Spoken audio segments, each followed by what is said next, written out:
येड लागलं प्रेमाचं ही मालिका सध्या स्टार प्रवाहावर चांगलीच गाजत आहे. चला तर आज जाणून घेऊया या मालिकेतील कलाकारांना किती मानधन मिळते. सर्वप्रथम पहिल्या क्रमांकावर येतो अक्षय टाक. त्याने अनेक नाटकांमध्ये काम केलेलं असून त्याची ही पहिलीच मालिका आहे.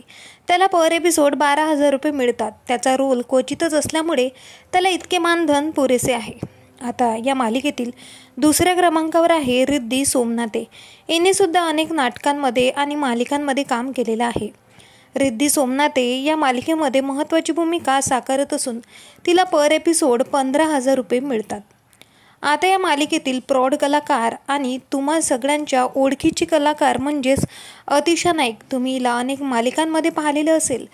एवढंच नाही तर तारक मेहता का उलटा चष्मा या मालिकेमध्ये सुद्धा तिने काम केलेलं आहे. तिला पर एपिसोड 18,000 रुपये मिळतात. आता या मालिकेतील परत एक महत्त्वाची कलाकार म्हणजे नीना कुलकर्णी. यांना तुम्ही अनेक मराठी चित्रपटांमध्ये पाहिलेलं असून यांना पर एपिसोड 18,000 रुपये मिळतात.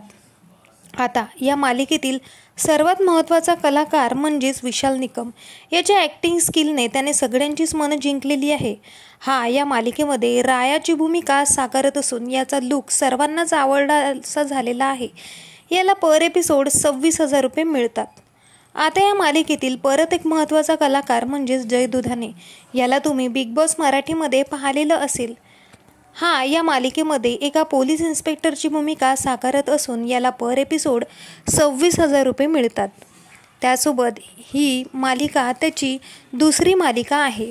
आता या मालिकेतील परत एक महत्त्वाची भूमिका साकारणारी आपल्या सगळ्यांची लाडकी पूजा बिरारी. हिला तुम्ही स्वाभिमान या मालिकेमध्ये पाहिलं असेल. हिने सुद्धा अनेक नाटकांमध्ये काम केलेलं असून स्वाभिमान ही तिच्या करिअरची सगळ्यात महत्त्वाची मालिका होती. हिला सुद्धा पर एपिसोड 27,000 रुपये मिळतात.